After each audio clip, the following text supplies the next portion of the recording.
Bonjour les enfants, aujourd'hui je vais vous lire le livre Le lièvre et la tortue. C'est parti. Regardons les petites images. Voilà. C'est l'histoire d'un lièvre qui courait très vite, comme tous les lièvres, et d'une tortue qui n'avançait pas vite du tout, comme toutes les tortues. Le lièvre voulait toujours faire la course avec tout le monde, et comme il gagnait à chaque fois, il croyait qu'il gagnerait toujours.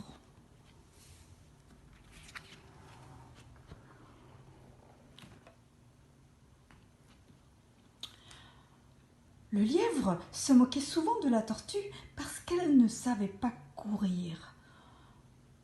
Tu sais, la tortue, je crois que c'est pas normal de marcher si lentement.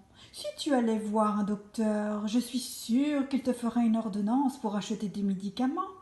Et il riait, le lièvre, quand il lui disait « Hé, la tortue, où est-ce que tu vas en courant si vite ?» Bien sûr, la tortue, elle détestait qu'il se moque d'elle comme ça. Elle ne disait rien, mais elle pensait « Il est vraiment idiot ce lièvre, parce qu'il n'y a que la course qui l'intéresse. »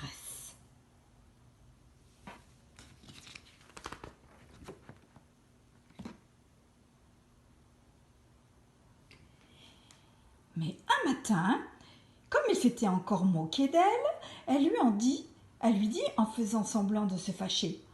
« Oh, je sais peut-être pas courir, mais je pense que je peux te battre à la course. Tu vois, le gros chêne qui est là-bas, au bord du chemin, après le rocher. On va faire la course tous les deux, et si tu touches à l'arbre avant moi, c'est toi qui seras le vainqueur de la course. » Comme il était stupéfait, le lièvre répondit « Tu veux faire une course avec moi, un concours de vitesse ? Mais c'est moi le champion de course de tout le pays. Je crois que c'est même pas la peine de commencer cette course parce que je suis sûre de remporter la victoire. » Mais la tortue, elle voulait faire la course quand même.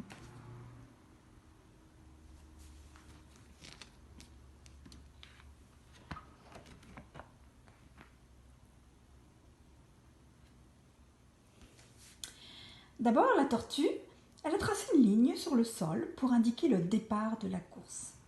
Et après, elle a appelé le lièvre pour qu'il se mette au-dessus de la ligne avec elle. C'est la tortue qui a donné le signal du départ en criant « 1, 2, 3, partez !» Elle a démarré toute seule parce que le lièvre, il a choisi, lui, de rester, de prendre de l'avance. Il n'était pas pressé de gagner et il voulait qu'elle ait le temps de transpirer un peu, la tortue.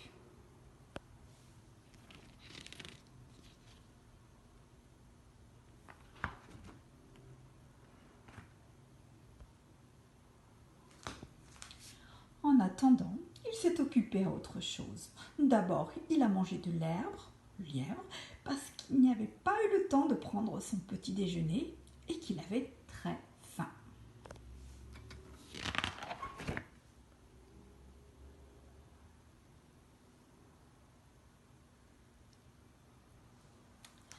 Après, il a sauté, il a fait plein de cabrioles pour bien montrer à la tortue que la course ne l'intéressait pas beaucoup.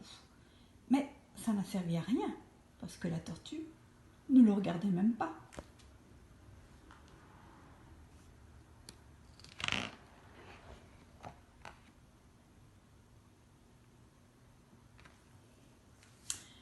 Et puis, à la fin de la matinée, il s'est reposé un peu.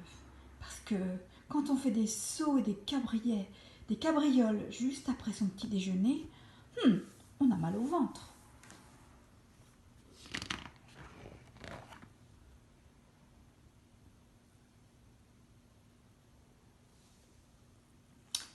La tortue, elle, avançait toujours. Elle faisait un pas, puis un autre, un pas et encore un autre. Et puis, pour se donner du courage, elle comptait dans sa tête. 1, 2, 1, 2, 1, 2. À midi, elle a eu très faim, elle aussi. Mais elle n'aurait pas le temps de déjeuner ce jour-là.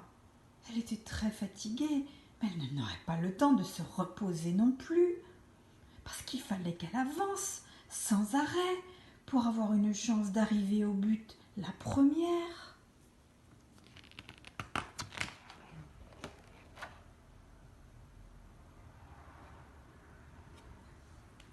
Le lièvre, lui, il cueillait des fleurs pour les offrir à sa fiancée. Il en avait déjà cueilli tellement qu'il avait un bouquet énorme dans les mains. Elle serait drôlement contente, sa fiancée, quand il irait lui rendre visite après la course. Mais la tortue, elle avançait sans se retourner, parce qu'elle allait essayer de gagner la course.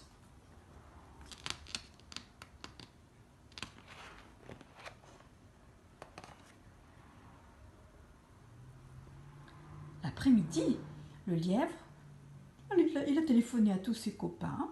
Il a raconté à tout le monde que la tortue, elle était devenue folle parce qu'elle avait voulu faire une course avec lui. Il disait en riant, ha ha ha, comme un fou, qu'elle aurait dû choisir la limace pour faire la course avec elle, parce que la limace, elle avance encore moins vite que la tortue.